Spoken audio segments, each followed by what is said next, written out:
So join me on my quest to find out what would an edgeless pan even look like. The first thing we gotta do is get on the same page about what a brownie edge even is. My wife thought I meant something like the edges of a cube, but that's not quite what I'm talking about. I think a better term would be the brownie boundary.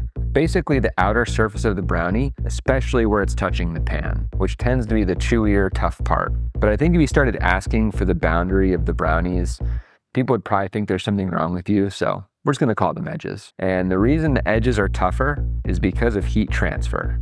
When you put brownies in the oven, it's super hot and they're cold. Heat energy flows from hot to cold until eventually they reach the same temperature. But inside the brownie, things take time. The batter touching the pan heats up first as the energy slowly migrates towards the center. By the time the center gets hot, the outside has been roasting for 10 or 20 minutes. Getting that chewy, hard, edge-like characteristic. And that all explains a lot, but there's still another subtle effect going on.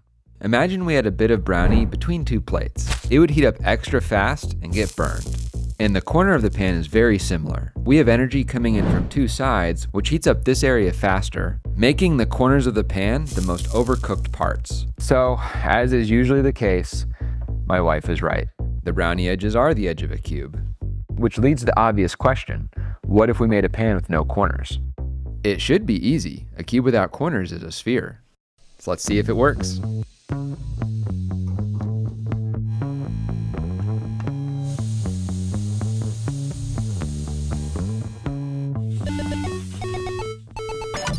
Here it is, and it is so cute.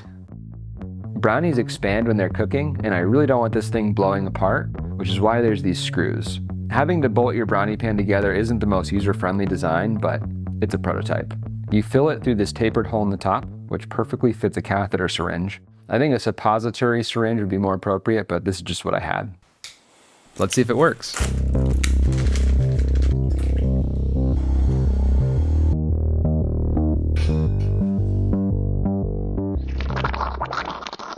I don't think the batter agreed with the sphere.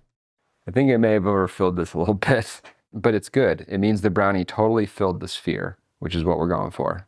I brought the wife in. She's one of the foremost brownie experts in the world. She got the Girl Scout brownie badge. Before that, she literally was a brownie, and she thinks they taste good. So we're gonna get her opinion on how good these things are. Are you ready to taste the future? I'm ready to taste the brownie. I don't know if this brownie is one you would look forward to. All right, so I've got it underneath here. That's a small brownie. I like a hearty portion of brownie.